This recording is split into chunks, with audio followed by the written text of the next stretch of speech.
harapan dari Indonesia, harapan pimpinan kita, semua pengelola yang membidangi hal itu semuanya adalah orang-orang kita, orang-orang Indonesia, jangan sampai orang-orang luar.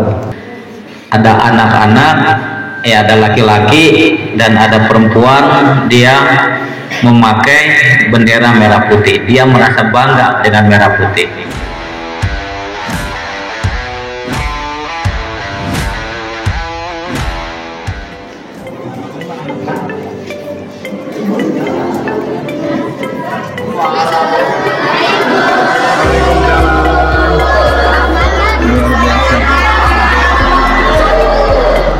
Waalaikumsalam warahmatullahi wabarakatuh.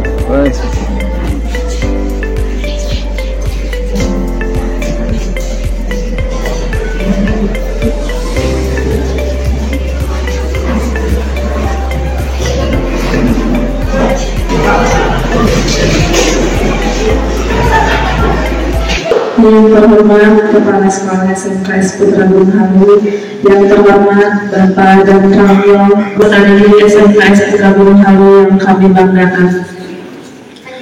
Alhamdulillah, bersyukur hari ini kita dapat berkumpul di aula SMKS Putra Gunung Halu untuk mendengarkan itu sebagai kata pembuka dari saya sebagai kepala sekolah, dan selanjutnya nanti akan dilanjutkan materi-materi dari Bapak dan Ramil.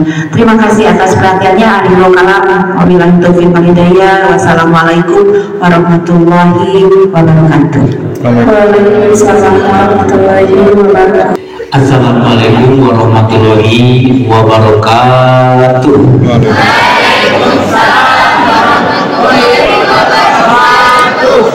Bismillahirrahmanirrahim. Kami sebelum menyampaikan materi, kami sudah ada perintah dari pimpinan atas, dalam ini Komandan Korem 062 Taruman Negara, bahwa keberadaan TNI agar memberikan wawasan kebangsaan. Yang terhormat kepada Ibu Kepala Sekolah SMK Putra Gunung Halu dan adik-adik semua yang baik itu putra ataupun putri, yang tentunya adalah generasi muda, generasi harapan bangsa, saya ucapkan terima kasih yang sudah begitu tertib. Yang lain-lainnya juga saya termohon ada mungkin guru pembimbing, ibu gurunya, pak gurunya juga saya berterima kasih sudah menerima saya. Sebelum menyerah materi akan memperkenalkan, nama saya adalah Baskara. Saya menjabat sebagai Komandan Koramil, di mana Komandan Koramil itu adalah dekat Kecamatan Gunung Halu. Untuk saat ini, wawasan kebangsaan yang ada di generasi muda sudah mulai luntur. Wawasan kebangsaan itu penting, wawasan kebangsaan, ya. Karena sekarang kalau berbicara adik-adik, coba lihat adik-adik ke depan di layar, itu di fokus.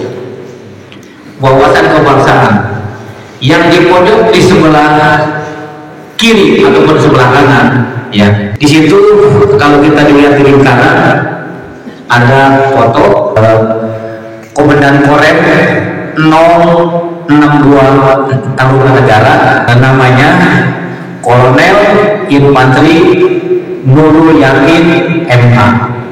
Beliau adalah Komandan Korem, rumah koremnya berada di Garut. Beliau sangat insight, beliau sangat gencar memberikan materi wawasan kebangsaan kepada generasi-generasi muda, terutama anak sekolah, baik itu tingkat SMP, SMA ataupun sederajat. Wawasan kebangsaan yaitu adalah meningkatkan pemahaman wawasan kebangsaan sebagai fondasi, ya, dalam menghadapi tantangan global menuju Indonesia Baru, ya. Beliau selalu memberikan, baik itu di sekolahan, baik tingkat kodim, tingkat kolamil, beliau selalu menyampaikan masalah wawasan kebangsaan. Wawasan kebangsaan itu sekarang sudah menurun.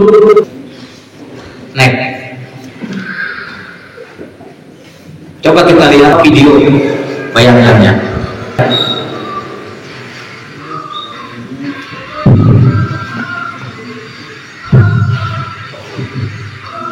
Coba diperhatikan.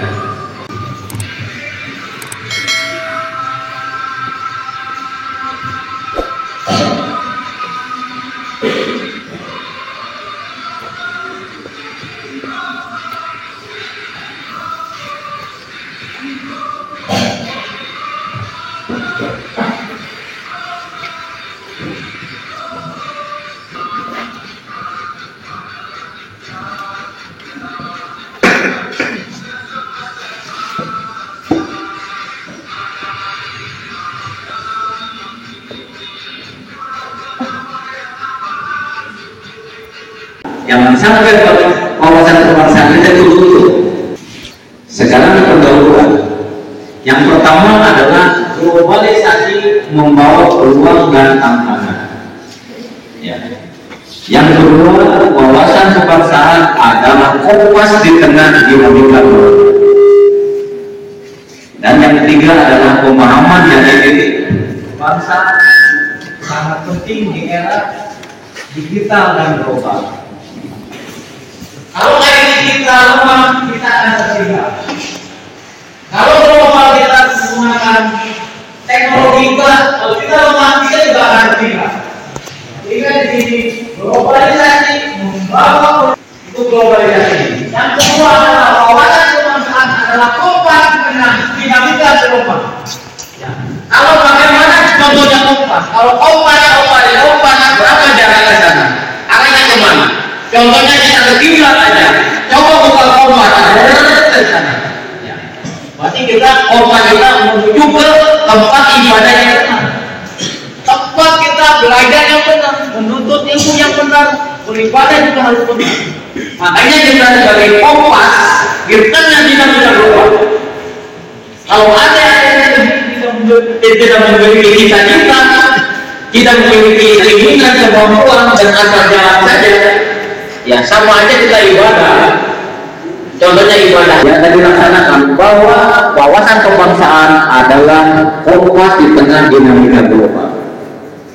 Yang selanjutnya adalah memahami jati diri bangsa sangat penting di era global dan digital. Apa sih yang ada yang tahu negara ada nggak tahu jati diri kita? Ya contohnya gini, kalau belum tahu saya sebagai apa, saya siapa, ya tahu diri, ya tahu diri itu, ya ada di sini kan untuk apa? Hanya untuk pribadi, untuk orang tua, apakah untuk negara dan bangsa?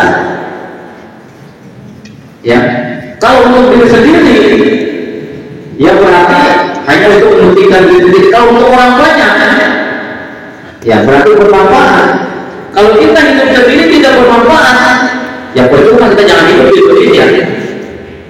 Ya, jangan hidup kita di Indonesia. Kita hidup di Indonesia, makan di Indonesia. Ya, berarti kita harus mempunyai dan keinginan untuk menjaga negara kesatuan Republik Indonesia. Memahami wawasan kebangsaan.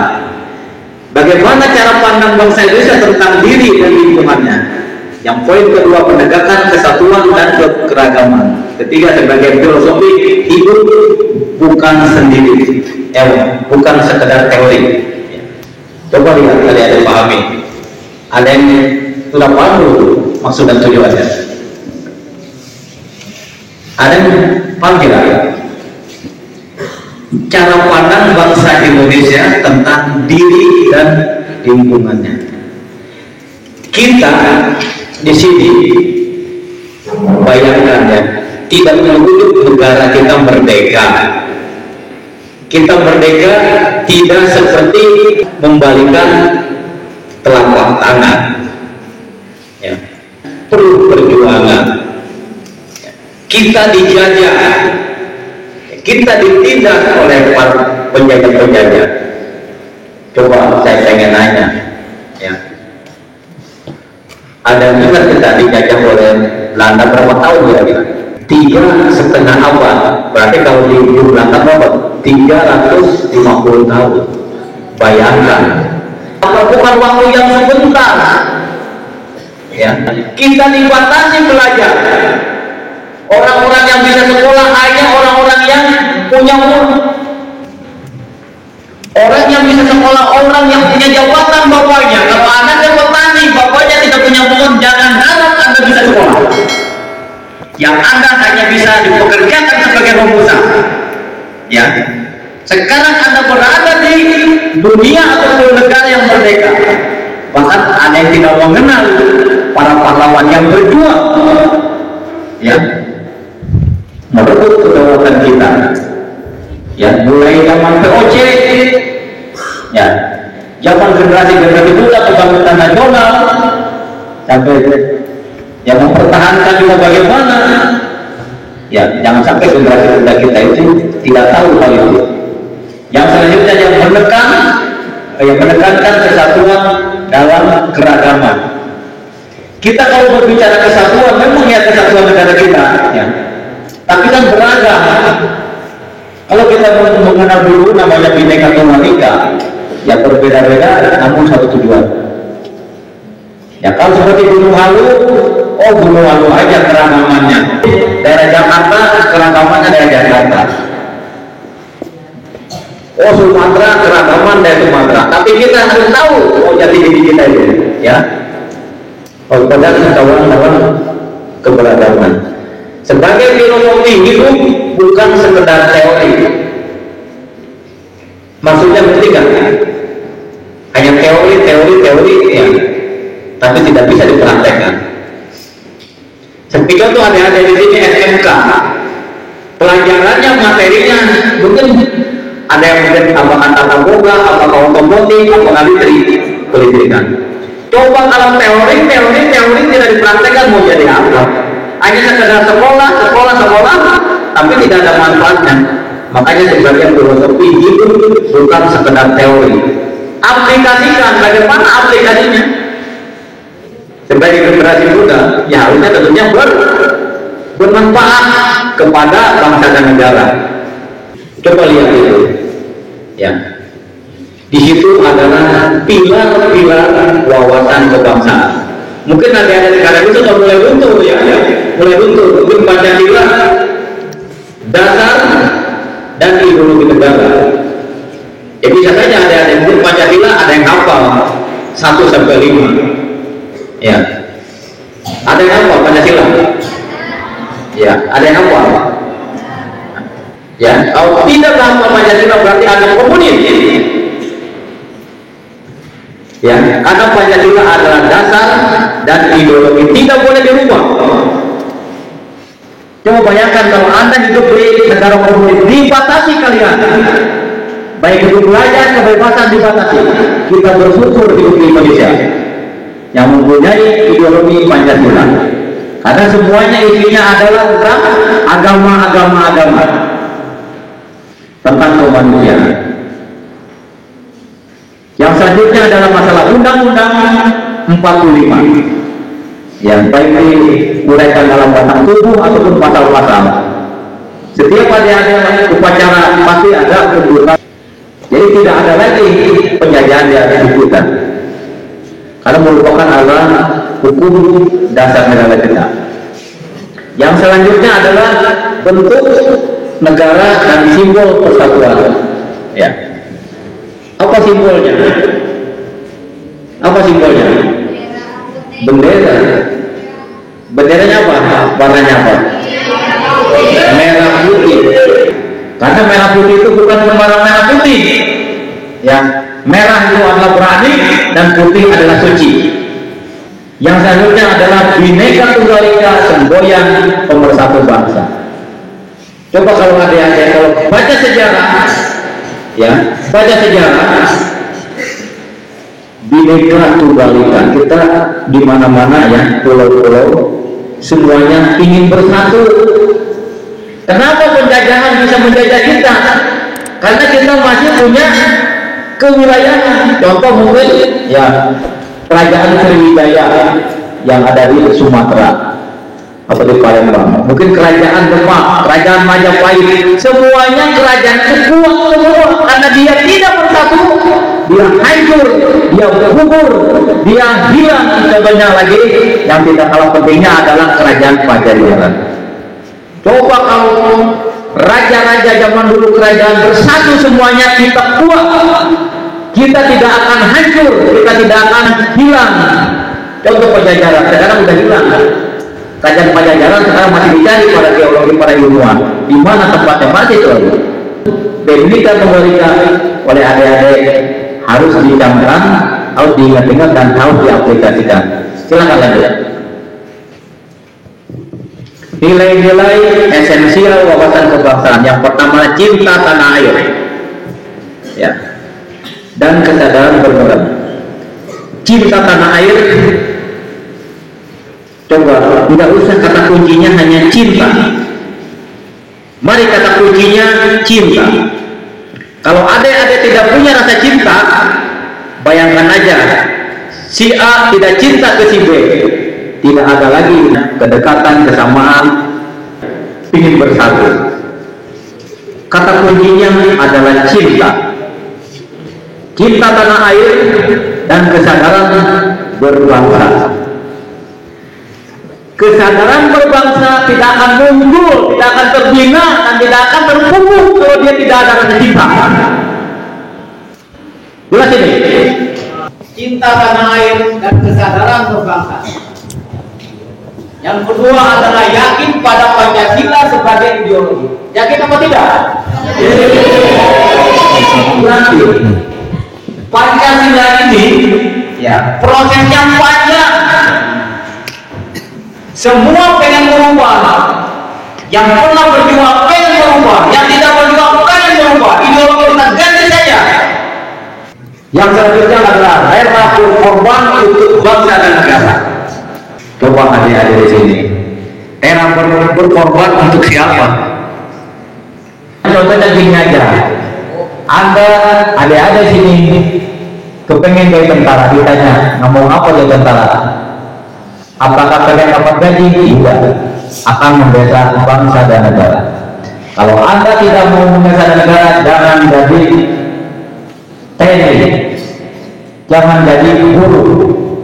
Guru memberikan pelajaran, mendidik anak-anak sekolah, tujuannya biar dia pintar. Kalau dia pintar, akan mengisi negara ini menjadi suatu negara yang maju. Kalau tidak mungkin orang profesor tanpa melewati SD, tanpa melewati SMP, semuanya melewati semua. Yang sarjana S3, dia pasti melewati SMP, melewati SMK ataupun sederajat. Tidak mungkin ujung-ujung dari TK langsung S3, tidak. Berarti disinilah fondasi adik-adik, ya. Yang selanjutnya adalah kemampuan awal bela negara secara fisik dan non fisik. Kalau non fisik, ya contohnya begini, ya, kita mengisi negara ini, ya, tidak harus membangun dengan berdarah-darah. Kalau kita zaman dulu pengen merdeka itu berdarah-darah, kita berperang, melawan, mengusir para penjajah dengan membawa senjata, golok dan sejenisnya. Itu fisik. Tapi non fisik bagaimana? Ya, kita menuntut ilmu setinggi langit. Kita belajar secara maksimal. Dengan belajar maksimal, contohnya bisa memberikan suatu intisari kepada pemerintah. Ya, baik itu langsung ataupun tidak langsung. Itu secara non fisik. Kalau non fisik, mulai kalau fisik, negara kita membangun sekarang melalui apa? Melalui bidang pembangunan, melalui elektronika, melalui jalan-jalan tol. Kalau jalan tol bentuk fisik, itu kan membutuhkan suatu insinyur-insinyur yang ada di kita. Mungkin selama ini menggunakan tenaga dari luar, karena mungkin negara kita, ya, generasi-generasi muda, ilmuwan-ilmuwan masih terbatas. Oleh sebab itu, ya, kemampuan awal bela negara secara fisik dan non fisik itu yang saya sampaikan. Tantangan global di Indonesia. Coba lihat, perhatikan kalau ya, ketidakpastian ekonomi global dan konflik geopolitik. Selanjutnya adalah erosi nilai budaya dan gaya hidup konsumtif. ancaman siber dan disinformasi, selanjutnya perubahan iklim dan eksploitasi sumber daya alam. Saya akan mengupas pertama adalah ketidakpastian ekonomi global dan konflik geopolitik. Coba perhatikan adik-adik sekarang sini. Ya. Sekarang adik-adik hidup di tahun 2025. Ya. Contoh kecil. Selalu di Minaboboka. Apa sih di Minaboboka? Kepengen makan malam tinggal mencet GoFood, tolong dikirim makanan, datang. Kepengen belajar materi besok yang akan disampaikan oleh guru, materinya seperti contoh IPA materinya, baik itu secara analisa ataupun secara praktek, tinggal melihat dari Google materi ini, tolong dikeluarkan. Dibilang ekonomi, sekarang adik-adik bisa makan enak tapi nyari uang susah, betul tidak? Betul. Sekarang maaf aja kita hidup berada di Gunung Halu yang secara umum ya semuanya rata-rata petani, baik itu petani kopi, teh ataupun petani padi ataupun palawija. Tentunya kita mau nyari uang 10.000 pun susah, 100.000 susah. Sedangkan kalau kita dibelanjakan dengan uang 1.000, 10.000 mau jadi apa? Kadang-kadang tidak cukup. Ada sekolah 10.000 ataupun 20.000, 50.000 satu hari tidak cukup. Orang tua susah mencari nafkah, mencari uang. Ya. Tapi dengan mudah dia membuang, susah juga. Tapi serba ada. Apapun ada, makan aja, kita tidur bangun aja sudah ada di meja, tidak usah susah-susah lagi. Itu ekonomi. Ya. Dengan geopolitik, bagaimana konflik geopolitik? Sekarang geopolitik negara kita, mungkin ada sekarang kita lagi mungkin ada gesekan Indonesia dengan Malaysia. Itu geopolitik. Apabila geopolitik itu terus meningkat dan meningkat dengan eskalasi yang sering, tidak akan menimbulkan suatu konflik perang. Kalau sudah perang, bagaimana? Belajar susah, nyari makan susah, bekerja apa lagi? Ya, itu berdampaknya geopolitik ini. Sehingga kita menjaga politik luar negeri yang bebas aktif. Yang selanjutnya adalah erosi nilai budaya dan gaya hidup konsumsi. Kira-kira dipahami nggak kalau sudah erosi? Contoh kecil ini, gunung kalau erosi apa? Mengikis longsor dan akan jatuh. Bagaimana cara supaya tidak longsor, tidak erosi? Para petaninya menjaga, masyarakatnya menjaga alam. Jangan sampai pohon ditebangi, yang sudah ada ditebangi karena tidak ditanam, siap-siap erosi. Sama dengan generasi muda. Kalau generasi muda tidak memegang teguh agama, fondasinya lemah, imannya lemah, ya akan erosi, akan tergoda dengan perkembangan sekarang. Coba adik-adik bayangkan kalau lihat HP aja sudah pasti berbau-bau negatif, berbau-bau pornografi. Karena itulah ya keinginan-keinginan yang ingin menghancurkan suatu negara, terutama negara-negara yang luar yang menginginkan negara Indonesia hancur, semuanya harus dicepokin, diberiin, dikasih kayak begini-begini, sehingga generasi muda untuk berpikirnya pendek, tidak berpikirnya panjang. Yang selanjutnya ancaman siber dan disinformasi. Ancaman siber, kalau ancaman berarti kan mengancam. Kalau siber, apa siber? Kalau siber itu sudah dunia elektronik, kita semuanya diawasi. Yang selanjutnya ada perubahan iklim dan eksploitasi sumber daya alam. Kalau di situ adalah perubahan iklim dan eksploitasi sumber daya alam. Kalau iklim, ada iklim apa? Ada panas, ada dingin, Ada apa sejuk ya? Apa lagi kira-kira? Ada hujan, ada kemarau, ya itu ya. Nah, sumber daya alam apa? Tambang, betul. Apalagi tuh? Nikel, ada lagi. Ya. Harapan dari Indonesia, harapan pimpinan kita, semua pengelola yang membidangi hal itu semuanya adalah orang-orang kita, orang-orang Indonesia, jangan sampai orang-orang luar. Ya, mudah-mudahan aja di rumah itu ada orang-orang yang akilnya di atas rata-rata, pola pikirnya memang ke depan, ya, sehingga dengan perubahan iklim dan ekosistem sumber daya yang manusia jadi, dia akan ada di situ orang-orangnya. Wawasan kebangsaan sebagai solusi. Coba lihat kalau kita fotonya, ya, ada anak-anak, ya, ada laki-laki dan ada perempuan, dia memakai bendera merah putih. Dia merasa bangga dengan merah putih. Dia merasa bahagia dengan pakaian adatnya. Dia merasa senang hidupnya di alam Indonesia yang serba subur.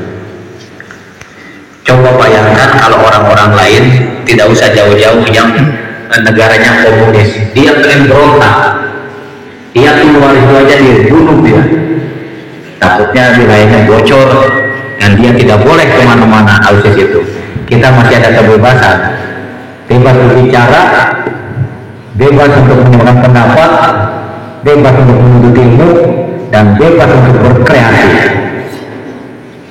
Wawasan kebangsaan sebagai solusi, memperkuat ketahanan nasional dan jati diri, menjaga persatuan dalam keberagaman, meningkatkan kemampuan literasi digital dan kritis ekonomi. Lanjut. Menuju Indonesia Maju 2045. Pembangunan SDM dan penguasaan teknologi, ketahanan nasional dan tata kelola pemerintah yang baik, ekonomi berkelanjutan, dan pemerataan pembangunan. 2045 kita menuju Indonesia emas. Tahu nggak emas? Nah, siapa yang tidak tahu emas? Iya. Coba kalau perempuan pakai emas kelihatan cantik. Perempuan pakai kalung dari rantai yang bukan emas berarti orang gila. Berarti Indonesia emas. Kalau emas itu, ya, emas ditaruh di bawah lumpur tetap dia emas. Emas ditaruh di tempat yang kotor juga diangkat lagi tetap emas. Apa penjabarannya? Apa maknanya? Yaitu maknanya adalah menyiapkan generasi-generasi muda menuju Indonesia emas.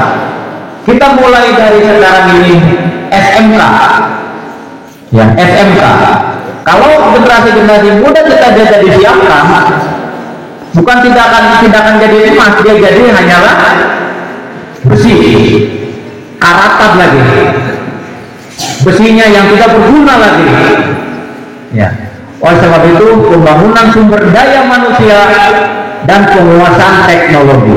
Kalau adik-adik di SMK tidak menguasai teknologi, jangan masuk SMK, masuk aja ya pesantren. Karena adik-adik itu punya tujuan untuk teknologi. Apabila teknologi yang minimal saya bisa memperbaiki motor. Kalau otomotif itu roda 4, oh saya bisa, ya, memperbaiki mobil. Jangan sampai bisa beli tapi bisa merusak. Sama aja kita hidup di Indonesia tapi akan menghancurkan negara kita, yaitu Negara Kesatuan Republik Indonesia. Yang selanjutnya adalah ketahanan nasional dan tata kelola pemerintah yang baik. Dengan sumber daya manusia yang hebat, dengan manusia yang kualitas, tentunya adalah pemerintahan akan lebih baik. Ya. Karena kalau di ketahanan, di pemerintahan, kalau sumber daya manusianya jelek, di pemerintahan dia tidak akan bisa bekerja dengan maksimal dan tidak bisa mengelola dengan baik. Ekonomi berkelanjutan dan pemerataan pembangunan. Harapan dari pemerintah ya, yang berkelanjutan ini ekonomi sekarang di 2025 sampai 2045 sampai kita lebih meningkat. Baik itu transportasi, pembangunan yang lain, bahkan pertanian pun lebih modern. Ya kalau mungkin zaman dulu kita menggunakan kerbau, sapi ataupun sejenisnya, sekarang sudah menggunakan traktor, menggunakan alat-alat mesin. Peran generasi muda. Apakah adik-adik sini generasi tua atau generasi muda? Ya, karena adik-adik sini generasi muda yang penuh harapan untuk ya hidup layak, bisa meninggikan derajat orang tua dan mempunyai kemampuan untuk menjadi lebih baik lagi. Yang pertama adalah belajar dan berinovasi. Ya, kalau anak-anak di sini hanya datang duduk, pulang pergi, tidak belajar, ya, dan tidak berinovasi. Kalau belajar sepertinya hanya duduk, kasih 1+1 sudah. Tapi kalau berinovasi, cara hitung secara cepat bagaimana? Berinovasi. Belajar, diberikan materi yang lain, harus berinovasi, disosialisasikan. Yang selanjutnya adalah menjaga persatuan dan toleransi. Persatuan gampang diucapkan, tapi kadang-kadang adik-adik di sini ya bersatu di rumah lagi perpecahan. Kalau toleransi yang sering kita kenal adalah pasti jauhnya adalah masalah agama. Toleransi umat beragama. Kalau satu-satu yang lainnya tidak akan rukun, tidak akan sama, tidak akan terbentuk, tidak akan terjadi adalah kerukunan hidup. Ya. Yang selanjutnya aktif berpartisipasi dalam pembangunan dan menjadi duta wawasan kebangsaan. Saya akan memberikan duta wawasan kebangsaan. Apa maksudnya? Saya juga menyampaikan wawasan kebangsaan, tapi hanya sebatas di sini saja, tidak disampaikan kepada kawan-kawannya. Ya, contoh kecil di suatu kampung, tahulah kampung Gunung Halu. Di situ ada pasti SMK Putra Gunung Halu dan ada SMK Negeri Satu Rombang ataupun SMK Gunung Halu. Pasti kan setiap kan berbeda-beda. Contohnya begini aja, di Gunung Halu sekolah Putra Gunung Halu begini, bagus segala macam itu sama SMK negeri ini, tidak akan menjelek-jelekan, semuanya bagus semua. Nah, apabila dia bagus semua dan tidak dijelek-jelekan, tidak ada masalah. Tapi ejek-ejekan, ujungnya tidak akan ada keharmonisan, tidak ada persatuan. Makanya kita selalu menjaga persatuan dan selalu toleransi. Tidak boleh ya saling ego, tidak boleh tidak menghargai orang apa sekolah lain ataupun agama lain. Yang selanjutnya aktif berpartisipasi dalam pembangunan. Ya. Sampai terakhir adalah menjadi duta. Tadi saya sudah sampaikan. Oke, next lanjut.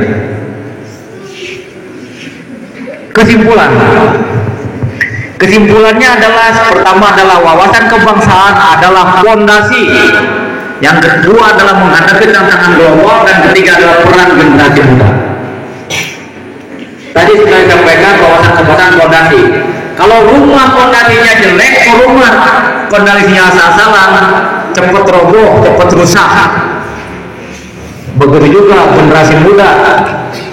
Ya, kalau fondasinya tidak kuat, adik-adik ini tidak kuat, ya siap-siap untuk kehancuran negara kita. Menghadapi tantangan global. Sekarang 2025 kita juga begini. Ekonomi juga sudah mungkin boleh katakan itu walaupun stabil, tapi yang kaya makin kaya, yang miskin makin miskin. Ya. Tapi disinilah perlunya inovasi, perlunya kreativitas. Sehingga adik-adik nanti setelah keluar dari sekolahan ini mempunyai apa namanya pekerjaan, bahkan mungkin bisa melanjutkan ke sekolah lebih tinggi sesuai dengan keinginan adik-adik semua. Amin ya. Ya. 3, peran generasi muda sangat penting nih. Saya paling kalau dengar peran generasi muda sangat penting, saya suka itu ya. Saya suka kembali lagi pada saya sekolah tahun 70-an. Karena saya juga dilahirkan tahun 70, jadi sekolah-sekolah itu tahun 80-an. Kembali ke sana. Contoh sekarang ya, adik-adik berangkat dari sekolah tidak diperbolehkan menggunakan kendaraan. Bukan berarti menyiksa, bukan berarti ibaratkan anak-anak ini biar capek, tidak. Bukan tidak punya kendaraan, punya semuanya. Coba lihat kalau pagi-pagi anak-anak itu berangkat dari Lombok, kita makan di rumah-rumah, dia rame-rame. Di situ sambil apa namanya saling suka obrolan, gimana nih, gimana. Itu kan komunikasi satu arah atau dua arah antar si A dan si B. Kelihatan guyup, kelihatan rukun. Kalau ibaratkan tidak ada larangan di apa namanya itu Jawa Barat ini boleh membawa kendaraan, bayangkan aja di sekolah sudah numpuk kendaraan, anak-anak selalu ketergantungan kepada kendaraan. Harusnya bangun pagi pasti bangun siang karena tidak takut terlambat menggunakan roda 2. Pas mau dipakai kendaraannya bocor, alasannya dulu nggak bisa masuk, kendaraan saya bocor. Pak Guru, maaf terlambat, jalannya macet. Bu Guru terlambat, karena kenapa motornya mau dipakai, dipakai orang tua dulu ke pasar. Coba kalau sekarang tidak ada lagi kecuali orang-orang yang ada kendaraannya yang sudah didaftar. Oh, yang paling jauh silakan mungkin. Itu kebijakan sekolah, dalam arti tidak mengganggu. Ya. Next Pak. Ada yang tahu siapa Bapak ini? Siapa? Jangan salah, di saya juga ada tukang delman namanya Soekarno. Ada, yang tukang bajigur ada jati Soekarno. Nah, mungkin kemarin juga ada tukang macul itu juga Soekarno, karena dia pengen anak itu Presiden RI pertama. Presiden RI pertama. Berarti kalau saya ingat saya Bapak ini Insinyur Soekarno, Bapak Presiden yang pertama, Bapak Proklamator. Ini kalau tidak salah. Dia kepengen mukanya dialus-alusin, pengen diwarnain, tapi kita beliau berjuangnya di tahun-tahun sebelum merdeka. Jadi adik-adik semua dengan seperti itu siapa Pak? Soekarno. Soekarno ada tukang delman juga ada. Tapi yang jelas kalau lihat foto gini itu Bapak Insinyur Soekarno, presiden kita yang pertama. Ya, bisa mengerti? Bisa dipahami kira-kira? Ya. Seperti contoh gini ya. Kalau nama Baskara di mana? Oh, Gunung Malu dia ada, karena nggak ada nama saya dua di sini. Kalau Pak Soekarno saya bilang ada tukang delman, ada tukang mangkul, ada. Makanya dia, anak saya pengen jadi kayak kepahlawan-pahlawanan. Orang tua dulu memberikan nama Pak Soekarno ini karena kenapa? Bahwa orang ini adalah pejuang, Bapak Proklamator. Sehingga pengen anaknya jadi kayak begini, pengen jadi presiden, pengen jadi orang bermanfaat, pengen jadi bermanfaat untuk negara dan bangsa. Maaf aja sekarang ini ada siapa Nabi kita? Nabi besar Muhammad Sallallahu Alaihi Wasallam. Namanya pasti Muhammad, ada namanya Muhammad, tapi kelakuan tidak.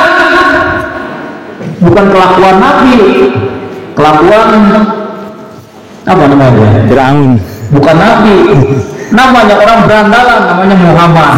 Itu terlalu berat nama itu. Ya, makanya orang memberikan nama Pak Soekarno ini kepengen dia mengenal. Oh, Pak Soekarno pasti presiden.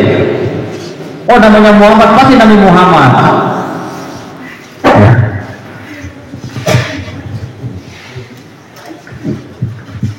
Beliau di situ memberikan suatu kata-kata mutiara. Apa kata-kata mutiara? Janganlah melihat ke masa depan dengan mata buta. Masa yang lampau adalah berguna sekali untuk menjadi kaca bengalan daripada masa yang akan datang. Itulah mutiara-mutiaranya ya. Mungkin mengandung makna apa kira-kira? Kita jangan selalu menghadap ke depan terus, jangan melihat ke depan terus, di belakang kita tinggalkan. Ya, ini kata-kata mutiara yang diucapkan oleh Presiden kita yang pertama. Ya, jangan sampai kita ke depan terus menghilangkan sejarah, tidak mengenal sejarah.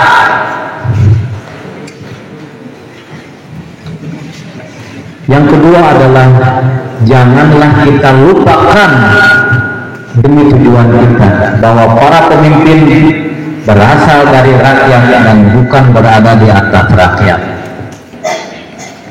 Memang adik-adik sekarang di sekolah belum terpikir kata-kata mutiara itu. Tapi nanti setelah keluar dari sekolahan, kuliah, mencari pekerjaan, mementingkan diri pribadi, tidak mementingkan orang lain, yang penting kumaha saya wae, saya kaya dia orang lain. Ya. Itulah kata-kata mutiara. Janganlah kita lupakan demi tujuan kita. Yang selanjutnya apa tuh? Entah bagaimana tercapainya persatuan itu, entah bagaimana rupanya persatuan itu, akan tetapi kapal yang membawa kita ke Indonesia merdeka itulah kapal persatuan adanya. Kalau kita melihat kata mutiara itu, ya, kita dalam suatu kapal itu mau dibawa kemana? Kapal itu mau tenggelam ataupun tidak? Orang dulu tidak bertujuan kita mau merdeka karena alasan bahwa kita dijajah oleh penjajah baik Belanda, Jepang ataupun kolonial yang lain dengan waktu yang begitu lama, 350 tahun, 3,5 abad. Kekayaan alam kita dibawa ke luar negeri. Coba kalau ada nggak orang Gunung Halu? Ada Gunung Halu, coba angkat tangan. Pernah lihat Montaya? Tahun berapa lah kira-kira itu Montaya? Tidak tahu? Oh, tidak tahu. Itu Montaya didirikan tahun berapa? 1815. Coba, saya aja orang Banten kalau tidak salah 1908. Saya aja orang Banten dan tidak tahu Montaya, saya lihat. Berarti adik-adik itu hanya ngelihat apa? Montaya, tidak tahu tahun berapa dia berdirinya. 1908. Bayangkan, kita merdeka tahun berapa? Tahun 1945. Kita banyak rongrongan dari mana-mana. Kita banyak rongrongan dari kawan-kawan kita yang telah berjuang dan memimpikan negara kita. Tidak Pancasilais. Banyak rongrongan. Berarti kita di sini tahun 1908 itu berarti punya Hindia Belanda. Berarti Indonesia itu karena Bono. Kalau Indonesia pintar tidak ada lagi tuh Hindia Belanda di sini. Datang orang penjajah, hancurkan. Orang penjajah kita bunuh, kita lawan. Karena kita juga tidak bersatu pada saat itu. Makanya ada di sini kalau yang pintar tetap pintar, yang bodoh tetap bodoh. Coba bagaimana caranya belajar yang bagus, bagaimana caranya belajar yang baik. Kalau ada di sini merasa bodoh, tanya yang pintar. Yang pintar jangan tidak mau memberikan cara belajar. Otak itu rata-rata sama, tapi keinginan belajar itu yang berbeda. Saya aja dari swasta masih bisa jadi tentara karena saya punya cita-cita. Kalau adik-adik tidak punya cita-cita, jangan berpikiran Anda hidup bisa bahagia. Kalau ada tidak pintar, jangan harap bisa bertengger berdiri di tempat-tempat instansi-instansi, akan terkikis. Kalau adik-adik bodoh akan terkikis dengan orang-orang pintar. Makanya kalau ada iklan, pernah dengar nggak? Kalau mau pintar, belajar, betul nggak? Betul, ya. Kalau mau pintar ya belajar. Nggak ada kita orangnya, kita itu komputer nggak ada. Makanya sebut jas merah. Ya, jangan meninggalkan sejarah. Pasukan ini apa hukumnya? Berkarya tanpa menuntut balas jasa untuk menyelamatkan kesejahteraan manusia. Yang kedua adalah kalau kamu ingin menjadi pribadi yang maju, kamu harus pandai mengenal apa yang terjadi, pandai yang melihat, pandai mendengar, dan pandai menganalisis. Banyak berkarya tanpa menuntut balas.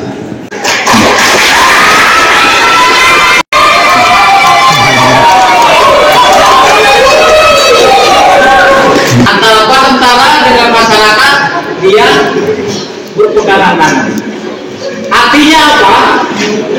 Bahwa di Polres 62 Tarumanegara punya ikon, yang punya moto.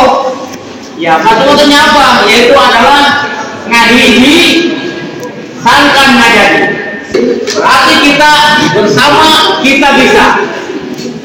Polres 062 Tarumanegara ini, ikon ini agar ya wilayah kita yang berada di wilayah timur ataupun selatan atau Priangan Timur dan bagian selatan semuanya rukun, semuanya guyup untuk membangun Indonesia, membangun negara kesatuan Republik Indonesia ya, menuju Indonesia emas.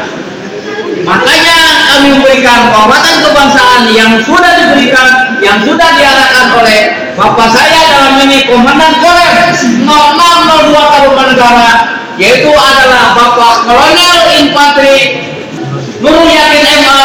Beliau sudah memberikan suatu pencerahan kepada kami dan kami meneruskan kepada adik semua.